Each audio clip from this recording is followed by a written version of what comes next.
Yes. Dr. Mindy in the house. All right. I appreciate that. The carnivore diet. Because of what we eat. Honestly, you've really touched my heart.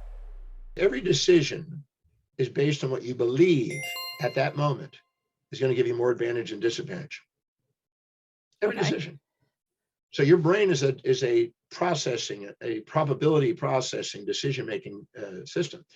And it's based on subconsciously stored baggage that you've had in the past. Anything that you thought was painful, you have an instinct to avoid. Anything you think is pleasurable, you have an impulse towards. So anything that's been associated with pain or pleasure is stored in the subconscious mind. And now if you want to make a change in your behavior, you're now confronted with all that subconscious stuff. So unless you can come up with more advantages of doing the actions that lead to weight reduction, and the advantages of that are greater than the disadvantages, and any pain that might surface in the process of doing it, all of a sudden I'll lose my loved ones. As long as there's more pain than pleasure doing that, if those pains are still more than the pleasures and advantage you're getting, you're still going to resist. Yeah. So you got to identify all the resistances you have, write them all down, and find out how doing this new action is going to assist you in those areas and your highest current values.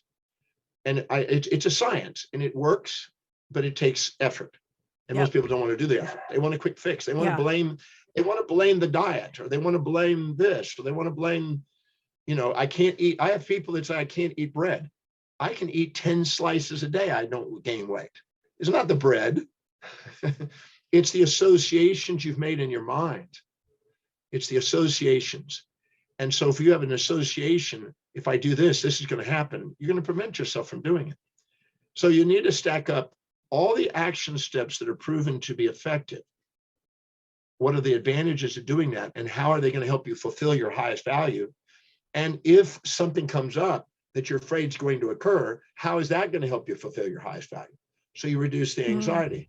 There's a difference between a fantasy and an objective. A fantasy is an assumption that there's going to be more advantages than disadvantages. But in fact, in life, there's always an advantage and a disadvantage, no matter what you do. If you sit down and anticipate what could be an obstacle, and as you think of those and solve them in advance and prepare for them and find, if this happened, how do I use it to my advantage?